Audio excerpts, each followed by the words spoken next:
Hello, you are listening to the Marriage Underdogs Radio Show podcast, and I'm your host, Chris A. Matthews. Super excited to be back with you guys with another guest. She is no stranger to our show, Sherrybarbour, and yes, she is a licensed marriage and family therapist. How you doing, Sherry? I'm great. How are you today, Chris? I'm wonderful, wonderful. I'm glad to have you back. Last time you were here, you had your husband, so powerful, so phenomenal. You all were able to share your story, your testimony, and I'm sure that helped a lot of our listeners who may have been victims or subjected to infidelity, or cheating in the past. But Mhm. today, we're going to turn the corner, and I want to open the dialogue up by way of a scenario. It's a common scenario I see in counseling, and we were talking before the show, and you see this as well. You have the young couple that get together in their 20s, and let's say they met in college, and then Mhm. they move in together, and the female partner is working, identifying her career, but she's more excited about the opportunity to start a family, get the ring, house, the whole shebang. The male partner, he's really cool, career oriented. So he's not investing as much energy and time in the relationship. So that doesn't look like getting to know his partner, and they're not really growing together. They're just cohabitating and having sex. Mhm. And they get to this age of about 28, 29.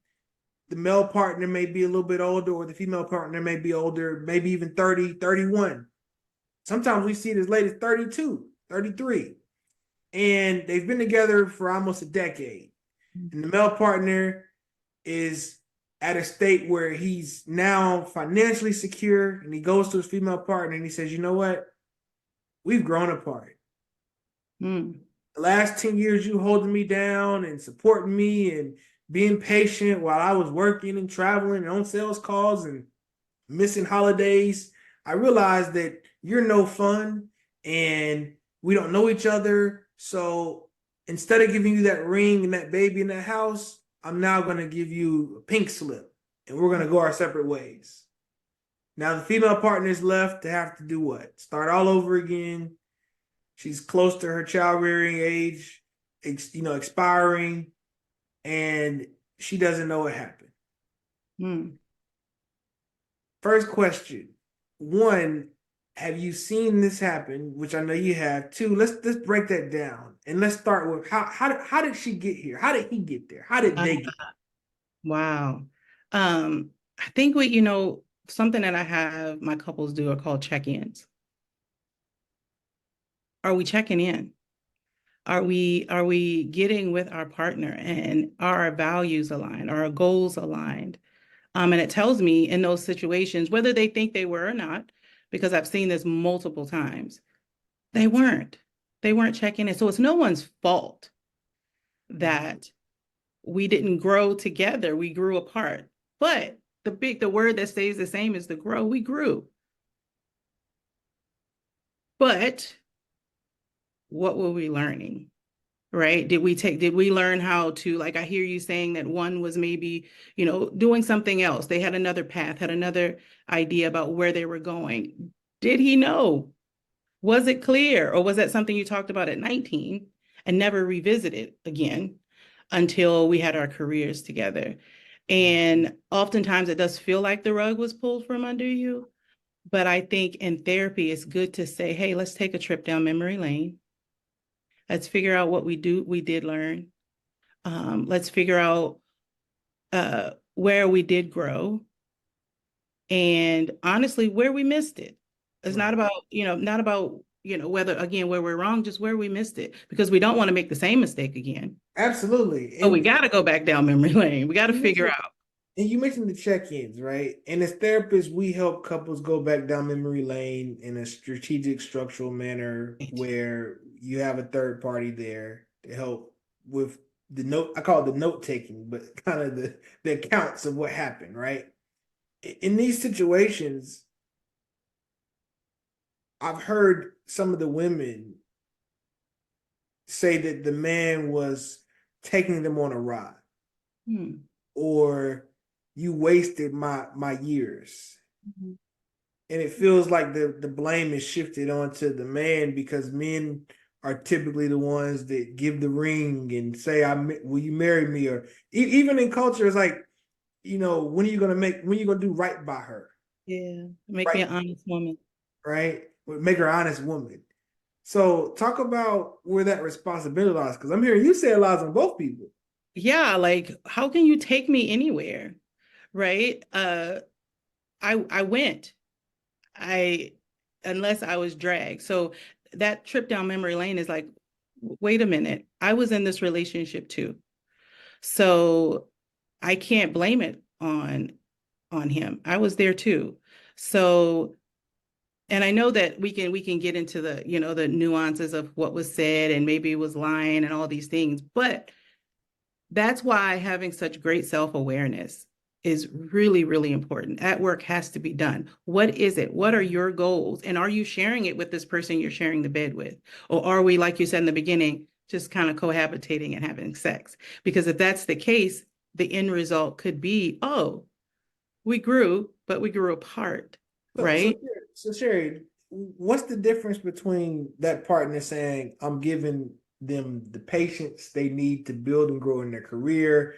I'm sacrificing, I'm being that ride or die. I know you're traveling. I know you don't have as much time, but it's gonna pay off because I'm gonna get that ring and we're gonna have that family and we'll have the income. So that partner that believes they're being supportive versus the other partner is saying, hey, you detached. You weren't really with me on the journey anyway.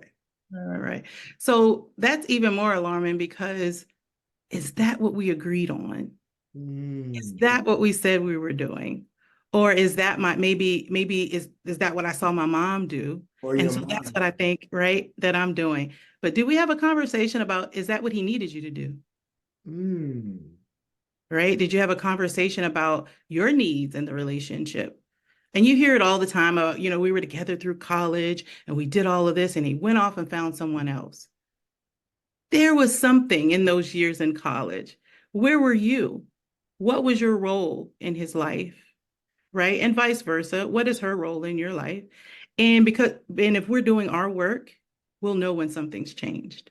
So what's the timeline then, right? Like if you're speaking to someone that's listening now and they've been with a boyfriend or girlfriend cohabitating or even not cohabitating, and they've been together, and the partner says, okay, we're gonna get married. And I see it all the time, people coming and say, we're engaged. How long have you been engaged for?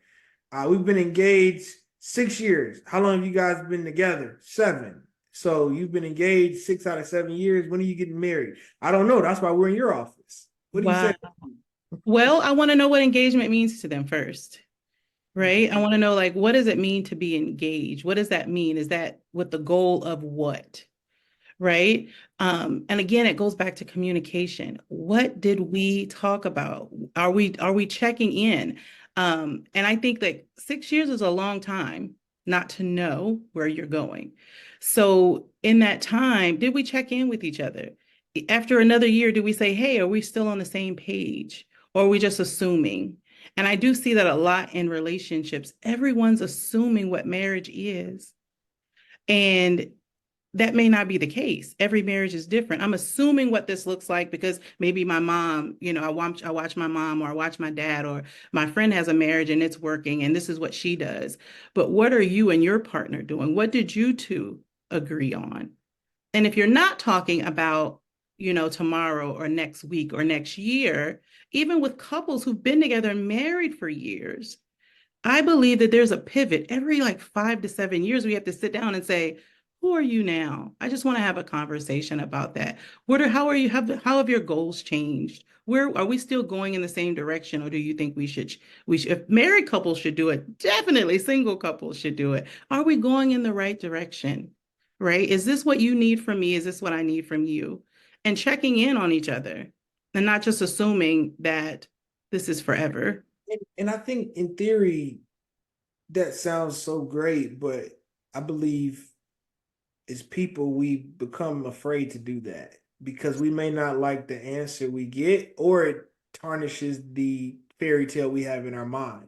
And I see a lot of partners coming in, and I don't want to be gender specific, but usually it is the female that's like, hey, he's supposed to marry me. And then when the marriage doesn't happen, I've had couples come in, they actually have a wedding date, they've had invitations sent, guests have been confirmed, and the female partner initially goes into saying, I don't want to be embarrassed. I don't want to, I'm going to marry this person because the embarrassment of being stood up or the embarrassment of having to cancel. So, I asked this question in the keep it in context.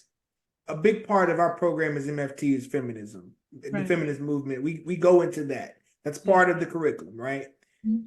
And that word feminism is really big, it's broad, it has a lot of different components to it. But I bring that up because when is it okay for a woman to say, hey, if this isn't what you want to do in marriage by this date, by this time, I won't be here. I have, like, we've been dating 2 years. We already know what we're going to be doing professionally. We already have the establishment set up. Do you want to move forward or not? And how does a woman put that man to the flame to make a decision or determine if they don't need to be with that person because they don't have the same interest in mind? Yeah, yeah. So again, we're going to say this to the end, communication is key. But first, communication with yourself. Like, what do you know about who you are?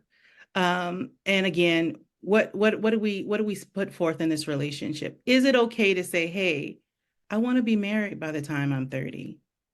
Like, that's where I'm going. I know we're 22 now, and I know we've been together since high school, but that's my goal. Like, is that still where we are? Is that still where we're going? And then checking back in. Right, checking back. We go, like, no, we don't like to do that. We don't want to hear, you said it in the beginning, we don't want to hear that, hey, maybe I'm not on the same page, but we need to hear that, right? I think we spend a lot of time, I talk to a lot of couples that don't want to have the difficult conversations because you may not want an answer that they're going to give, but I'm about honesty and truth and engagement. Like, we have to do that.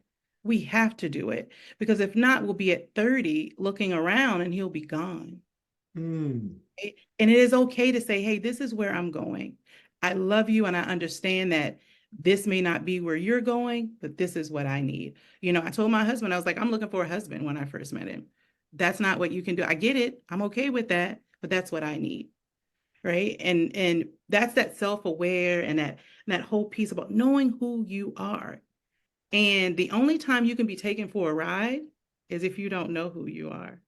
Right? Absolutely. You don't know how to get on the ride. If you don't know, you think about a child. That's the only person you should take for a ride anywhere because they depend on you to do that.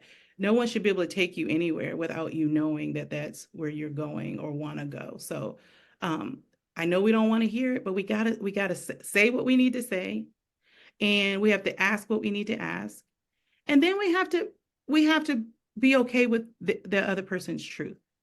Right? That part. I think that was the one to hit. Being okay with your partner's truth, because the truth may be they don't want to be with you. And I want to ask you this directly, Sherry. And I know you're gonna say yes, but I want you to expound on the question.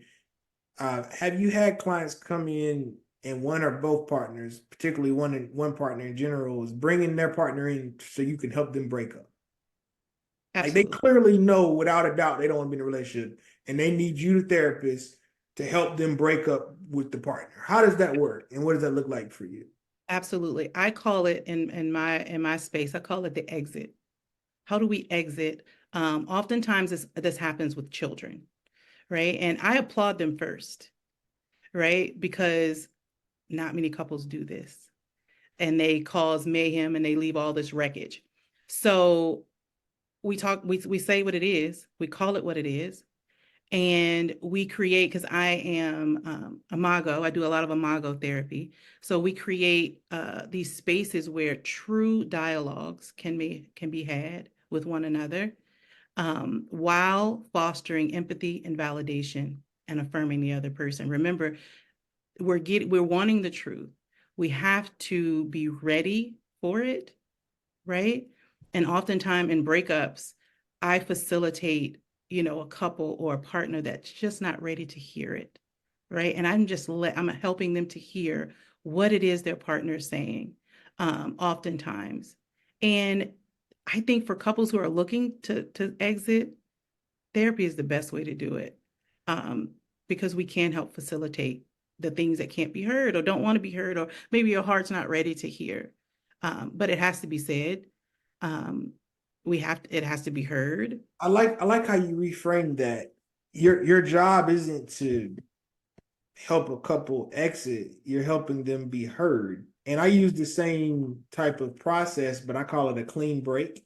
Mm, The goal would be to have a clean break yeah, because the yeah. clean break could be put back together because we don't know. Wow. We hear stories all the time of how couples break up at an Absolutely. earlier age, and then later on in life, if they become widowers or divorcees, then they come back together again. That's common. But if there wasn't a clean break and there was infidelity or misuse of finances or some type of presenting issue that blew the relationship up, you can't really put that back together as Yeah. easily.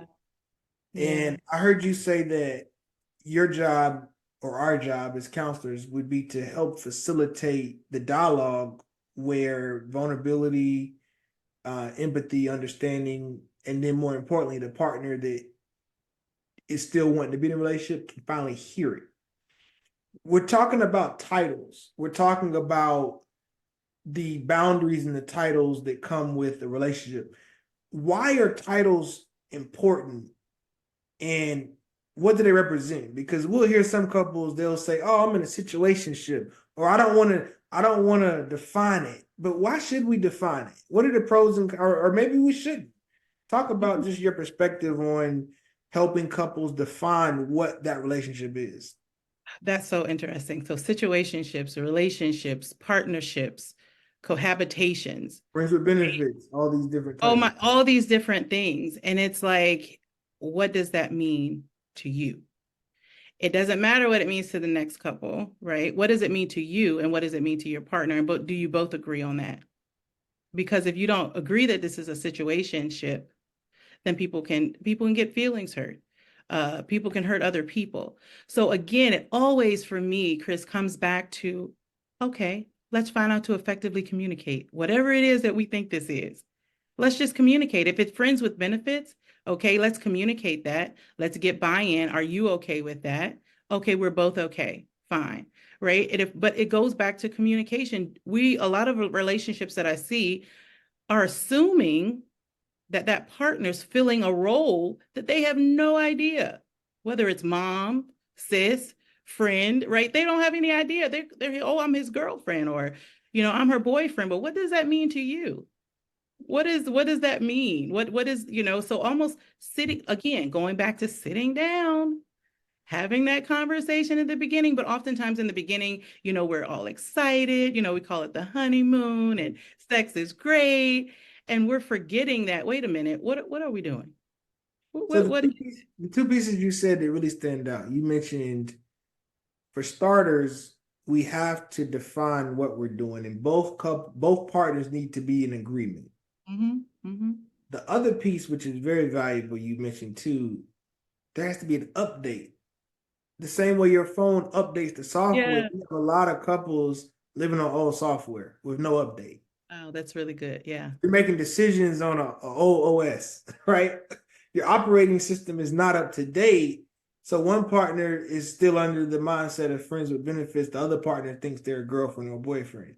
So Absolutely. now when they see you with someone else, their whole world is shattered because they didn't get the update. So how do we properly update? You mentioned earlier at the top of the show, check in.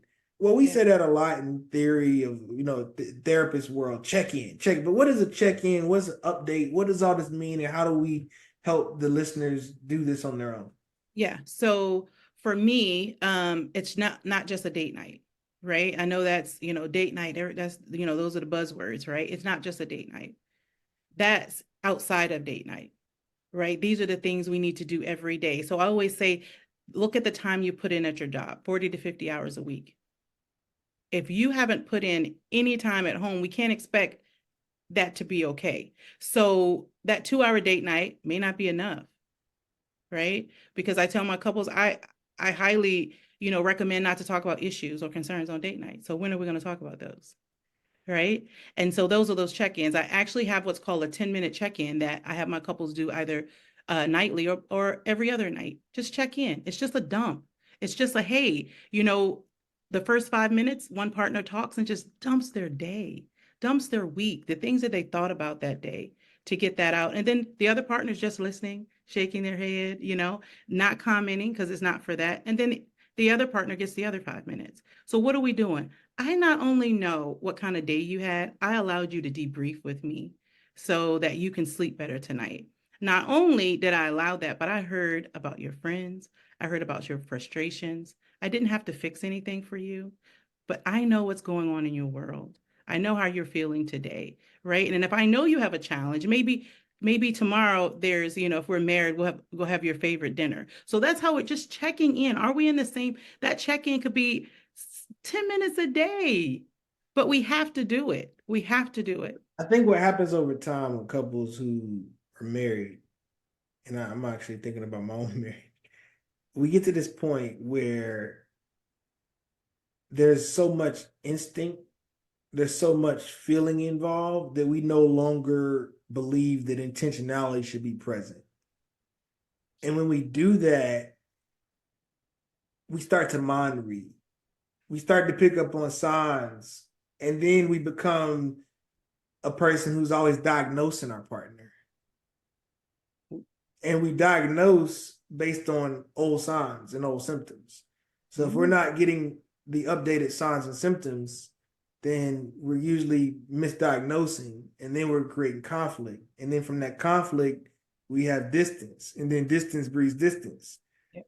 So I find that it's really relevant to check in, but I think it's hard to tell couples to do that because they're like, well, we can do that organically, or that feels forced, right? I want it to come natural. So in theory, relationships aren't natural. Marriages aren't natural. They're not organic. No, they're not. You don't just flow. Everything is. No. Getting your partner to see and hear that, I think is hard because most partners just want it to happen because it's happened for a while. We might have had a good streak of it just happening. And then life changes and we're like, well, we have new stressors now, but can it just keep happening? No, it can't just keep happening. Life changed. So we have to adapt. And I think that's a trait you would look for then in your mate selection phase. Ooh, that's good. Absolutely. I think that with couples, one of the hardest things that I do have with couples is making that time. Are the check-ins, are the, believe it or not, date nights. That is the hardest to actually think, what do you mean I have to, what is that? So when we talk about being intentional, that's a part of it. Does it feel weird because we're looking for this thing to just flow? Does it feel weird when we say, hey babe, let's do a check-in? Like let's I want to, know what we're doing this year, what's our goals for this year, right? Does it feel like it's not natural? Yeah, it's not. Because again, like you said, relationships don't just come natural, or I wouldn't have a job. Right. If it just came natural, right? And so we have to put an intention in there. So when couples come to therapy, oftentimes we'll do this dialogue and they'll think, wow, it felt weird, but, and I love when they say, but. I said, how was that for you? They was like, it felt weird, but. And but just, I brighten up with but. I was like, that but's okay. But you got something, didn't you? You heard something you didn't know, right? Mm-hmm. And so we just have to trust the process and put in the work of intentionality. Mm-hmm. We have to do it. We have to be intentional. I love what you said about it's not natural for us to be in relationship with a person forever. It's not I think about the path I had in my head. I always joke with my wife. I was going to be a high school gym teacher, maybe do a little bit of coaching on the side. And people said, why do you want to be a high school gym teacher? You love the sports, you love the kids. I was like, well, kids are okay, sports aren't bad. But I looked at the fact that it would be easy, in my opinion, right? No disrespect to people that are gym teachers. I thought it wasn't that bad. I'm like, you go to school for 4 years, you graduate, you definitely gonna get a job as a teacher. I mean, teacher shortages are always there. I do a little bit of health class. I like health. I was like, you got the summers off. I was gonna have a little apartment, be a bachelor, no kids, no responsibility. That was my life. And I thought about why I wanted that. Mm-hmm. Yeah, it was easy. It made sense. There was Yeah. no intentionality required to do that plan. Oh, wow. That's yeah, yeah, yeah. No, God was like, no, you're gonna have 3 kids, a wife, and 3 businesses. Oh, okay. Well, let's do that. But the point I'm making from a title perspective to loop this back around, you've integrated in this dialogue titles. We've talked about the assumption piece, which comes by way of couples getting comfortable. And then we also talked about the ability to communicate your plans, not just every decade, but daily, looking at that 10-minute check-in, the first part of that 10-minute check-in being a dump, and Yeah. then not using date night as the time to go deep into conflict or any hard conversations. So we want to protect date night. So we really are talking about the boundaries. Everything needs to be put in its place and have a level of organization within our system to keep it running strong and smooth. Yeah, absolutely. And I also have partners that say they don't like scheduling things. I think that's my major complaint with checking in and doing the date nights. And I just try to, Well, this is the thing. When I hear someone say I want to schedule it, I'll respond, oh, so you don't like to be accountable. oh, I Or like that. Well, I'm gonna use that. that's a little harsh. I would say it like this. So it sounds like what I'm hearing you say when you schedule something, it really turns it into something real. And you're a man or a woman of your word, and you don't want to have to disappoint or to put that pressure on you. Is that what I'm hearing? Oh, I Right. love So it's that. a I nicer love way of saying you really don't want to be accountable or take responsibility. Because if you schedule something and you don't do it, then you have to be accountable for not doing it. If I don't that. schedule it, I don't have to be accountable for it. Yeah, absolutely. That's so good. So one of the things that what I do get is that it's like that doesn't feel again like you said natural.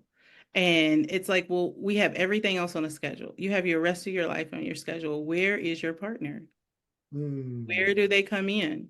Can they you again, you working 40, 50 hours, this 1 or 2 hours a week you're spending with me talking to your partner, it's just not enough. I Right. won't I won't be here with you forever, Now right? this is good. This is good. I know that we're hitting our time, and I wanted to make sure that in closing, you're able to share um, a final note. If you were to, look and speak to that partner, female or male, who has been with the person they're with for a while and the relationship's stagnant. There hadn't been an engagement. If there's an engagement, there hadn't been a wedding. If there's an engagement with a wedding, there hadn't been a date set up. Or there's that partner who's in a space of just not understanding where the relationship's going. What do you tell that person in closing? Um, First do your work. Before you You make any do your work. Before you make any decisions said about do your work. do your work Do for your you. work. Do your personal work, right? Do your work. What is it? Why do you want it? Why is this important to you? Right? Before we go into, oh, I thought I would have this. I thought of what's going on with you. Do your work first. And I think in that space, you'll be able to answer a lot of things for yourself. Why am I here? And hopefully you'll be able to assert the things that you do want going forward from the work that you do, right? Because oftentimes we think, let's go to couples counseling because he's not doing what I want him to do, or That's he's not wanting. that's a big Wait a one. minute. Wait a minute. Before we do that, do you know what you wanted him to do? Right? Do you You know? know why you Do you want to. know why? Do you know who are you inside of wanting him? Why do you know? So I say do your personal work first. Why is it that you want this? Why is it that you want this with this person? Why is this important to you? Right? And then I really believe that's going to be the light bulb for you. And then you can go into, okay, the couples piece, like, hey, this is where I think I thought we wanted to be, or whatever the case may be. But I always say do your personal work first. Because when you get in there, that's what I'm going to make you do if you haven't. It's like, well, I'm going to ask the who, what, when, where, why, and how. And if you're not able to answer that, I'm going to suggest that. I like that. Do your work first. And just in closing and context, when I hear you say do your work, you're telling the listeners, make sure that you ask and answer the hard questions for yourself first For yourself. before attempting to ask and subject the answer from your partner. Yeah, yeah. You're going to get an answer from your partner, but what does that answer mean to you if you haven't done your Right, own personal work, right. right? Absolutely. No, this is great. Sherry, thank you for your time. I hope to have you back on again as well. You've been a blessing as always. And um, I want to make sure in this episode, show notes, we have information as well, because you have a couple projects that are coming out too. You, One in we particular is with you and your husband. Real quick, before we go, do you mind sharing about your projects real quick? absolutely. So yeah, this is a labor of love. We have been married, it'll be 26 years this year, 26 years. But I always say you don't stay married for 26 years without going through a whole bunch of poop in between. So we've taken a lot of that and we've molded it into something that we want to help other couples with. He's a relationship coach. Of course, I'm a marriage and family therapist, and we want to help couples get to the place that they're able to really see each other. And so that's what we're doing. It's called the Couples Couch. It's relationship counseling. It's relationship. We're facilitating open, honest dialogues and helping couples see their path clearly, right? Whatever that path is, right? Helping them see it clearly. And I feel like there's no relationship that can't work if both people are intentional. Amen. I agree with that. Sherry, relate the couples couch coming out. So Yeah. I'm In excited. You're May, right. Every relationship will work if both partners are intentional about making it work. absolutely. You said May? May. In May? May. Yes, it's May. May. Close. I'm excited. Super excited. Well, I appreciate your time. Thank you so much. Every time you've come on, you've been an inspiration to those that are listening, dropping dimes left and right. And we hope to have you back on in the future. And for those that have been tuning in today, you've been listening to the Marriage Underdogs Radio Show podcast. I'm once again your host, Chris A. Matthews, and we drop new episodes every Tuesday at 10 a.m. on Spotify and Apple Podcasts. So look forward to hearing you, or excuse me, look forward to having you guys tune in next week.